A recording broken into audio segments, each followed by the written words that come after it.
Good morning or good afternoon. Welcome back to the channel, MUFC versus everybody. I am your host, Sean. As always, thank you for being here. I'm going to grab a quick sip of coffee before we start. I know it's rude. Sorry. It's early. I've been up for a few hours now and it is what it is. I always lose a little sleep where I am when it's like a thunderstorm or when it's a heavy rain or really windy at night because for some reason, the state of Michigan is not great when it comes to power outages. We had a lot of them, and it's just because the equipment that our company uses is super old. So always in the back of my mind, I worry that we're going to lose power, and so it's hard for me to sleep. So I've been up for a while, but coffee helps. Got a little bit of a roundup today. Welcome back to the roundup. I know that you guys have been checking out the roundup videos, and I do appreciate that.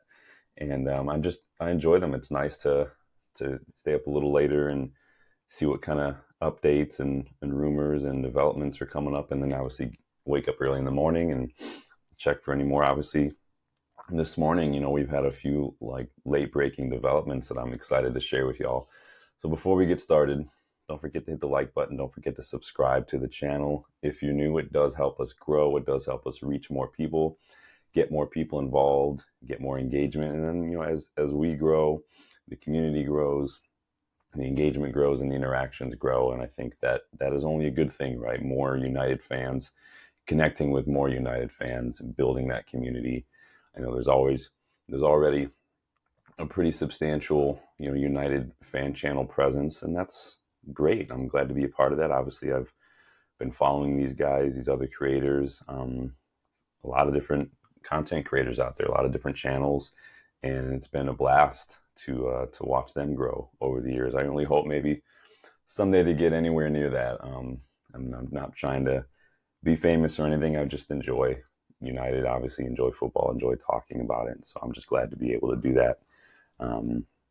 So today, just a few little things to round out the roundup here. We've got some birthday wishes, some potential transfer news, and then some managerial updates. So let's dive right in. First and foremost, let's all wish a very happy birthday to our star boy, Kobbie Mainoo. He turns 19 today, and he's probably been the brightest spark of an otherwise disappointing season for Manchester United.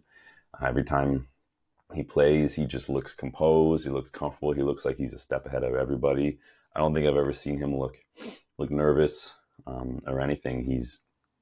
I've not seen a 19-year-old with that much skill with the ball at their feet and just that good vision and reading of the game and ability to create space in a long, long time. It's probably since Neymar's days at Boca when he was coming through, things like that. So happy birthday, Kobbie Mainoo. I'm looking forward to a long United career and many more of those get out of your seat moments like you've shown us this season. On that note, sticking with Mainoo, Footy Insider 24/7 are also reporting that United and Kobbie Mainoo are close to agreeing to a new contract that will also see his wages increase significantly. There's nothing wrong, obviously, with rewarding a young player for an excellent breakout season, especially in some of the performances he's put in, especially that goal against Wolves. That was a thing of beauty. But I always worry a little slightly when it comes to young players, just for potential, for giving them too much too soon. We have seen it kind of skew some personalities, some attitudes towards the game. We've also seen it keep people hungry. So it's always a risk, right? A gamble. Thankfully, Kobbie seems like he's got a good head on his shoulders. Seems like he's just a well-raised guy. He has good people around him, which is always, I think, a very important factor, especially for young players. Good people who are speaking to you, telling you truths, and not always just what you want to hear, but also what you need to hear. And sometimes that is love. That is how we show love, is telling people the hard truths. So hopefully this is just the start of a beautiful United career for Kobbie Mainoo. So once again, happy birthday, Kobbie, and thank you for just putting in your all for United this season and giving us just a nice bright spark of hope to cling to. In some Jadon Sancho related news, United are set to receive some bonus cash as per the terms of his loan to Borussia Dortmund. So according to Tyrone Marshall with Manchester Evening News, I know Manchester Evening News is kind of a swear word, but we're going to go with it because it's in the news. So Dortmund paid an upfront fee of around £3 million to take Sancho on loan this past January, with a further 3.5-ish million in potential add-ons. So now, because of Dortmund's second leg advancement over Atletico Madrid in the Champions League this week, United are entitled to a significant bonus that's now been activated now that Dortmund have reached the semis. So good news for us. Nothing personal against Sancho. We know we've spoken about Sancho a little bit in a couple other videos. If you haven't yet watched those, go back and give them a watch.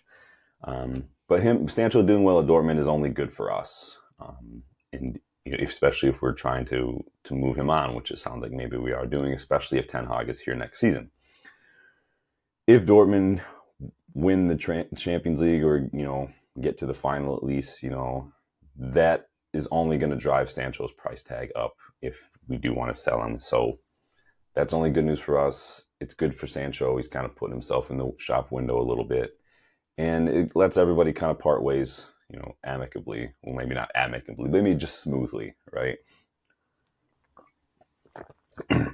So we could get even more in bonuses from that.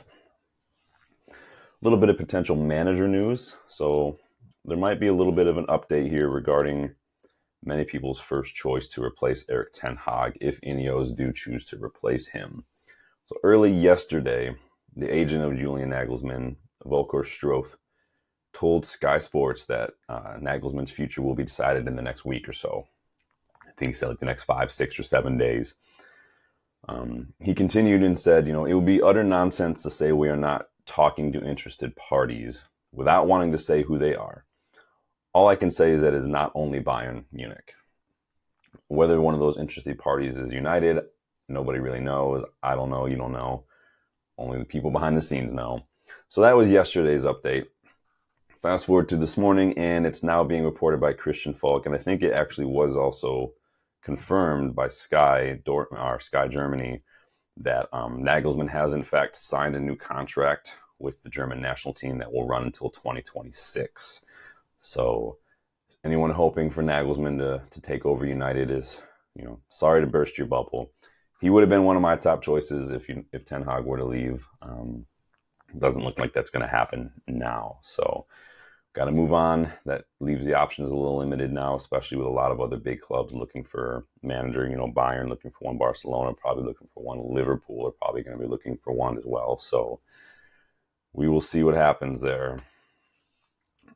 Some stadium-related news. So obviously we spoke a little bit in the other roundup yesterday about the Old Trafford Regeneration kind of task force having its inaugural meeting. Lord Sebastian Coe kind of said, it's our first meeting inaugural. It's kind of a meet and greet, but we're getting the ball rolling. So Matt Lawton with the Times today has reported that Manchester United are taking a very detailed analysis of Real Madrid and Barcelona's stadium plans. So obviously, Barcelona have some plans. They've got a lot of financial issues to work out, but Real Madrid stadium looks like a thing of beauty and completely, I think, has changed the landscape of what stadiums are going to look like moving forward. Kind of set a new standard.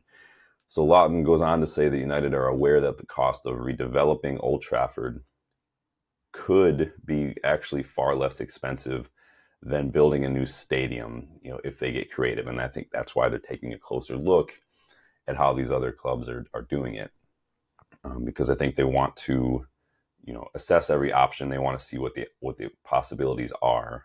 They want to move into kind of that new era. So again, I'm sure that all the options are being explored, whether that's renovating, redeveloping, or building a new one. Nothing's off the table. It sounds like you don't kind of create this task force, for nothing. And I think that whatever they end up doing, one of the big underlying focuses will still remain, community, economy, culture, all of it in the area. So which is good. I hope, that continues, no matter what happens with the stadium. But we'll see what happens. So sounds like, aside from structure behind the scenes as far as recruitment's concerned, restructuring in the squad, like clearing out, getting the wage bill back under control. It sounds like a big focus of Ineos, Sir Jim, and everybody is going to be the stadium, because that has been a, kind of an embarrassing black eye for United for a while. A lot of people complain about the facilities in the stadium, I had my first leaky roof experience when I was there in October. Sitting right under a part in the roof, and my legs were just getting dripped with water pretty much the whole match. So that was fun. So hopefully, we'll see some updates. But again, all of this costs money, and whether it's bringing in Ashworth, bringing in Wilcox, sacking Ten Hag, buying players, all of the new stadium especially, it all costs money. And I know we're saving money in some ways. There's going to be a lot of staff members who are going to be kind of seen as redundant and kind of shuffled off. We've seen a lot of people have lost their privileges for, taking private vehicles and cars and chauffeurs here and there. I think that Ineos are kind of coming in and looking at that. And I think what that is United kind of, what it seems to me in the last decade under the Glazers and Ed Woodward and all the commercial sponsorships, it seems like somebody got you a Christmas present with the nicest wrapping paper possible, but the box has been like empty. It's like we put on this facade of being a big club, but the substance just wasn't there. And it's always just been, we'll add a new bow, new wrapping paper, new this, instead of actually putting stuff in the box. So it's always been like, this one manager will make the difference. This one player will make the difference. And it's short-sightedness. It's cheap. And it's a representative of an inept ownership and inept decision makers at the club. The people who make the most important decisions haven't, for the longest time, had no clue what they were doing, and their focus was on the wrong things.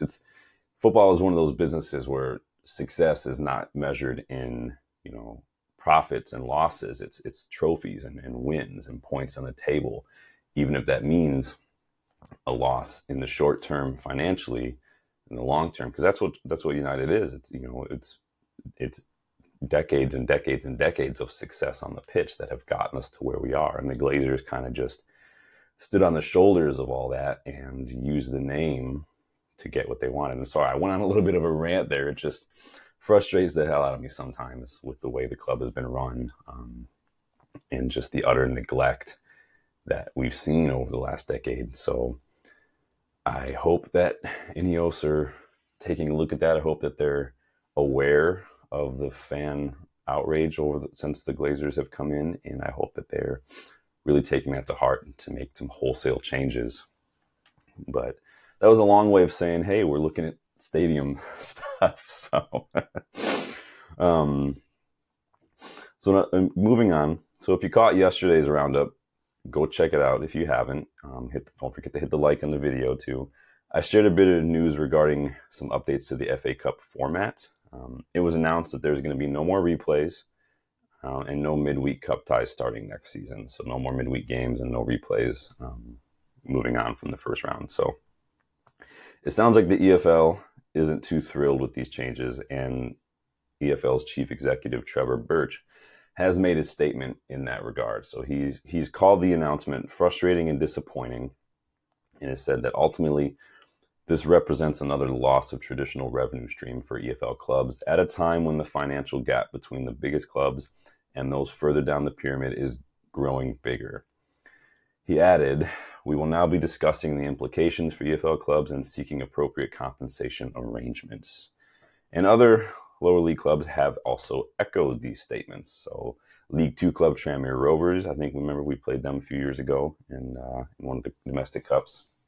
I think that was the match Harry Maguire scored that screamer from outside the box. I think Phil Jones came on and scored a header from that match too, if I remember correctly, but I could be mistaken. So League Two club Tranmere Rovers have also condemned the disgraceful changes.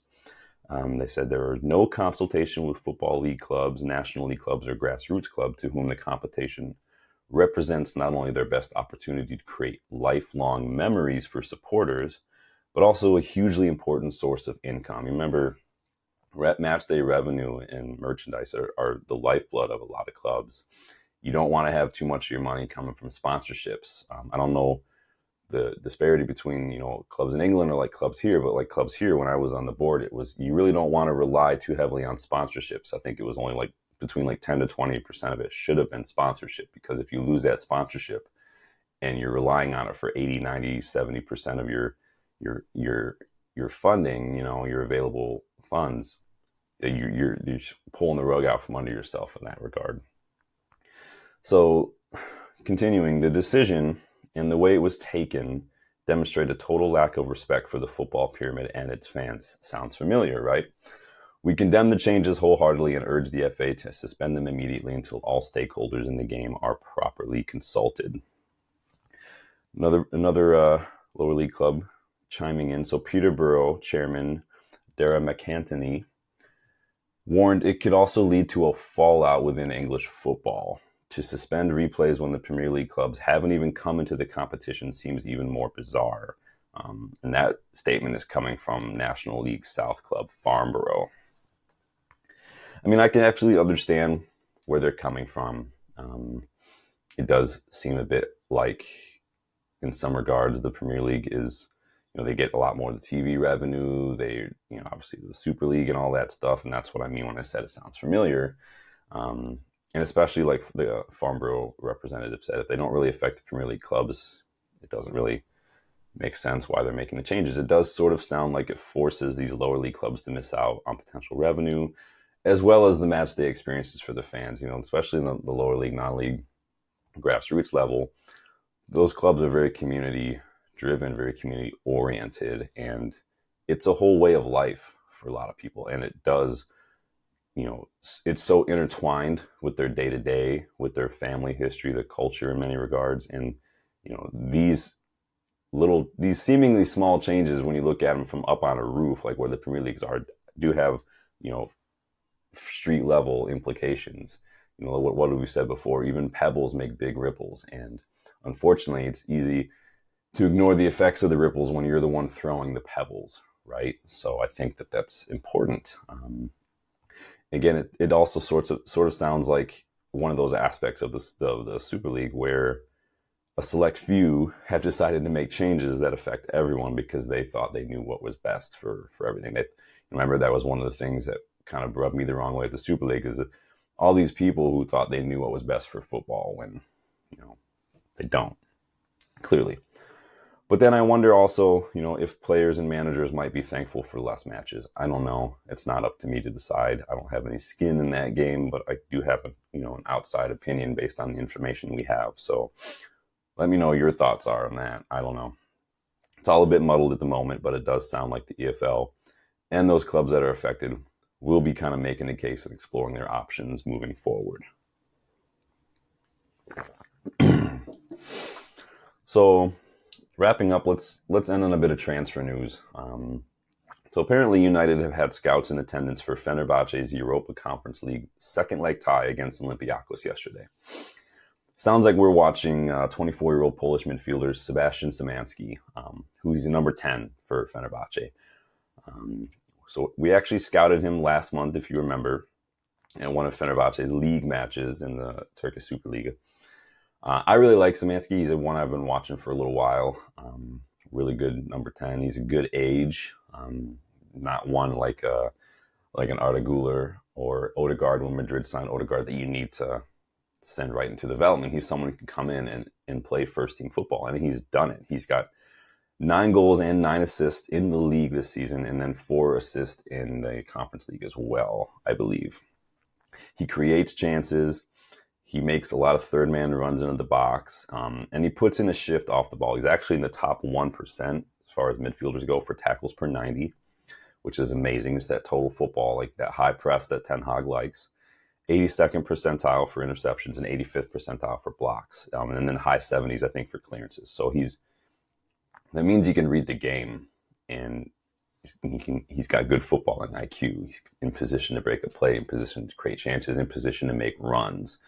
And that could elevate, hopefully, we haven't seen it with some other players who have good footballing IQ, but I think that to me looks a little bit more controlled and a little more able to impact the game in a different way, maybe a little more disciplined than like Bruno, for instance.